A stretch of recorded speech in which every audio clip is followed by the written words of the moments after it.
বাচ্চা কবে থেকে রোজা রাখা শুরু করবে? রোজা রাখলে বাচ্চার কি কি ধরনের সমস্যা ফেস করতে পারে? রোজার সময় কি কি রোগ বাড়তে পারে?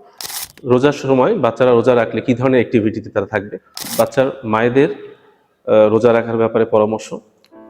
আসসালামু আলাইকুম। আমি নবজাতক এবং শিশু রোগ বিশেষজ্ঞ ডক্টর শহীদ খান আপনাদের সবাইকে মাহে রমজানের শুভেচ্ছা জানিয়ে শুরু করছি। ডিয়ার প্যারেন্টস, এই রমজানে বাচ্চাদের রোজা রাখা নিয়ে আপনাদের নানান ধরনের প্রশ্ন আমরা পাই। আজকের এই সম্পর্কে কিছু যেসব প্রশ্ন আমাদের নিয়মিত আমাদের কাছে আছে সেই সব প্রশ্ন সম্পর্কে আমরা একটু আলোচনা করি। প্রথম প্রশ্ন থাকে যে বাচ্চা কবে থেকে রোজা রাখা শুরু করবে। তো এক্ষেত্রে ইসলামিক স্কলারদের মতে যে বাচ্চা যখন প্রাপ্তবয়স্ক হবে তখন থেকে কিন্তু বাচ্চা রোজা রাখা শুরু করবে। তো সেক্ষেত্রে ইসলামিক স্কলাররা বলেন মোটামুটি 12 বছর বয়স থেকে রোজা রাখা শুরু করবে। কিন্তু দেখা যায় যে বাচ্চাদের অনেক উৎসাহ উদ্দীপনা থাকে, সেজন্য কিন্তু তারা আগে থেকেই রোজা রাখতে চায় এবং একটা অ্যাডাপ্টেশনের ব্যাপার থাকে। এই জন্য বাচ্চারা আমরা বলি যে মোটামুটি 8 থেকে 9 বছর থেকেই কিন্তু বাচ্চা রোজা রাখা শুরু করতে পারে। সেক্ষেত্রে যেটা আমরা করতে পারি যে আমরা ছোটবেলায় যেভাবে আমাদেরকে একটা নির্দিষ্ট পিরিয়ড যে সুবহে সাদিক থেকে শুরু করে 12টা পর্যন্ত তুমি অর্ধেক রাখো, আজকে এটা এভাবে করো, পরের দিন আবার 12টা থেকে ইফতারি পর্যন্ত করো, এভাবে তুমি অর্ধেক অর্ধেক করে তোমার একটা রোজা হয়ে যাবে। আবার এটা করা যেতে পারে যে সপ্তাহে একটা রোজা রাখা যেতে পারে। তো এইভাবে করে কিন্তু বাচ্চা একটা অ্যাডাপ্টেশনের মধ্যে চলে আসতে পারে। তাহলে বাচ্চা 7 থেকে 8 বছর থেকেই কিন্তু রোজা রাখার একটা প্রক্রিয়ার মাধ্যমে আসলে তাহলে তার প্রাপ্তবয়স্ক হওয়ার পরে রোজা রাখতে আর কষ্ট হবে না। রোজা রাখলে বাচ্চার কি কি ধরনের সমস্যা ফেস করতে পারে? রোজা রাখলে বাচ্চা অনেক সময় কিছুটা দুর্বল হয়ে পড়তে পারে। দেখা গেল হাঁটতে হাঁটতে পড়ে যাচ্ছে, বা অনেক সময় বাচ্চা রোজা রাখলে কিন্তু পানি শূন্যতা হয়ে যেতে পারে, ডিহাইড্রেশন হতে পারে। এছাড়া বাচ্চার অনেক সময় গ্লুকোজ লেভেল কমে যেতে পারে, হাইপোগ্লাইসেমিয়া হতে পারে। এই ধরনের কোনো কন্ডিশন দেখা দিলে কিন্তু বাচ্চা রোজা ডিসকন্টিনিউ করবে। রোজায় বাচ্চারা কি কি ধরনের খাবার খাবে? বাচ্চারা রোজায় একটা ব্যালেন্সড ডায়েট যেন অবশ্যই পায়, যেখানে প্রোটিন, ফ্যাট, ভিটামিনস, মিনারেলস, শর্করা সবগুলো যেন একটা ব্যালেন্সড ডায়েটের মধ্যে থাকে। সেক্ষেত্রে ওরা প্রথমে ইফতারি যেভাবে আমরা সুন্নত খেজুর দিয়ে শুরু করবে, এরপর 1 গ্লাস পানি খেলো, এরপরে একটা ব্যালেন্স ডায়েট, সেটা খিচুড়ি হতে পারে, ফ্রাইড রাইসের মধ্যে কিন্তু বাচ্চার মায়েরা মাংস, সবজি এগুলো দিয়ে একটা ব্যালেন্স ফুড তৈরি করে দিতে পারে, নুডলস করে দিতে পারে। এছাড়া যে কোনো ধরনের একটা ব্যালেন্স ফুড যেন মায়েরা প্রথমেই দেয় বাচ্চাকে। বাচ্চারা যেটা করবে মায়েরা যে একবারে অনেকটা খাবার না দিয়ে অল্প অল্প ভাগ করে একটা নির্দিষ্ট পিরিয়ড পর পরে যেন বাচ্চাকে খাবার দেয়। সেক্ষেত্রে বাচ্চারা ইয়োগার্ট খাবে, দুধ খেতে পারে, যে সারাদিন তার একটা এনার্জি বুস্টিং তারা কিন্তু এতে পাবে।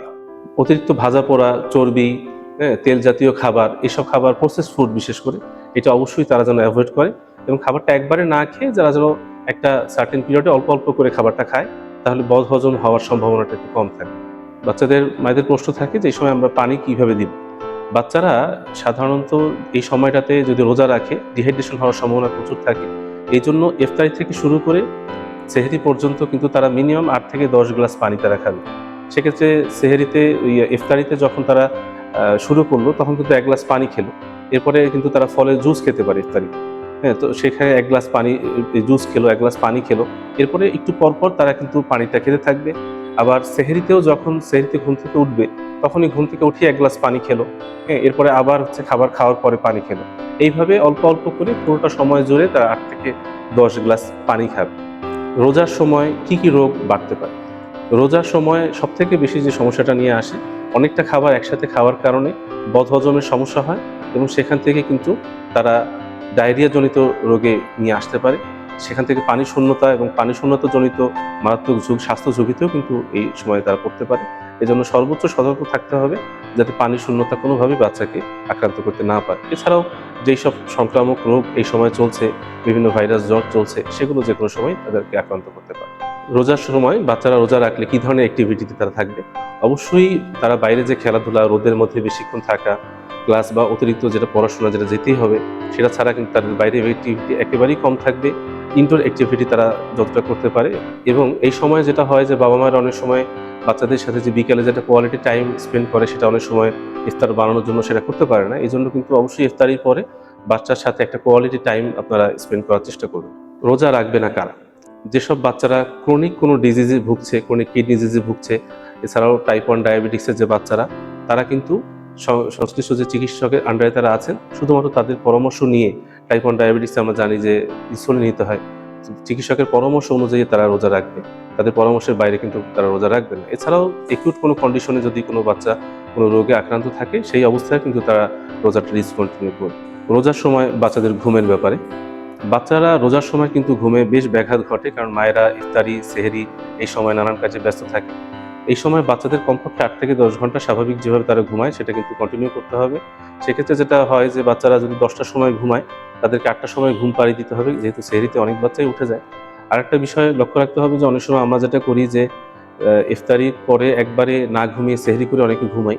সেক্ষেত্রে কিন্তু একটা লম্বা সময় তারা ঘুমের ব্যাঘাত তাদের জন্য হতে পারে। সেটা যেন কোনোভাবেই না হয় সেদিকে লক্ষ্য রাখতে হবে, এবং দীর্ঘ সময় স্ক্রিন টাইম, মোবাইল এইসব যেন তারা সময় না খরচ করে, এইসব সেদিকে আমাদের খেয়াল রাখতে হবে। এবার বাচ্চার মায়েদের রোজা রাখার ব্যাপারে পরামর্শ।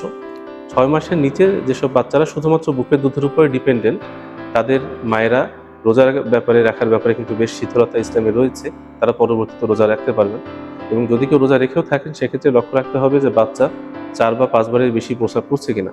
যদি সেটা না হয়ে থাকে তাহলে কিন্তু হয় ফর্মুলা দিবেন, না হয় কিন্তু রোজাকে ডিসকন্টিনিউ করে বাচ্চাকে ফিডিংয়ের দিকে নজর রাখতে হবে। তবে 6 মাসের পরে যেসব বাচ্চা আছে যারা বাড়তি খাবার খায় বুকের দুধের পাশাপাশি, তাদের কিন্তু রোজার ব্যাপারে রাখার ব্যাপারে সেরকম শৈথল্য নেই, তাদেরকে রোজা রাখতে হবে। এবং যদি তাদের মনে হয় যে ব্রেস্ট মিল্ক কম পাচ্ছে, সেক্ষেত্রে ফর্মুলা বা বাড়তি খাবারের দিকে নজর রাখতে হবে, এবং ইফতারি এবং সেহরির যে মাঝামাঝি সময়টাতে পর্যাপ্ত খাবার খাবে, যাতে তাদের বুকের দুধ কোনোভাবেই কমে না যায়। তো ডিয়ার প্যারেন্টস, এই রোজার মাস, এই সংযমের মাস, এই সিয়াম সাধনার মাস বাচ্চাকে ডিসিপ্লিনড একটা লাইফে নিয়ে আসার জন্য একটা সর্বোত্তম সময়। এই সময় বাচ্চাকে আপনারা 7 থেকে 10 বছর থেকে একটা অ্যাডাপ্টেশনের মধ্যে নিয়ে আসতে পারেন, একটা সুন্দর সর্বোত্তম মানুষ হিসাবে গড়ে তোলার একটা উপযুক্ত সময়। আপনারা সবাইকে বাচ্চাকে এভাবে উপযুক্ত করে গড়ে তোলার জন্য চেষ্টা করবেন। এই শুভকামনায় সবাইকে মাহে রমজানের শুভেচ্ছা জানাচ্ছি। আসসালামু আলাইকুম।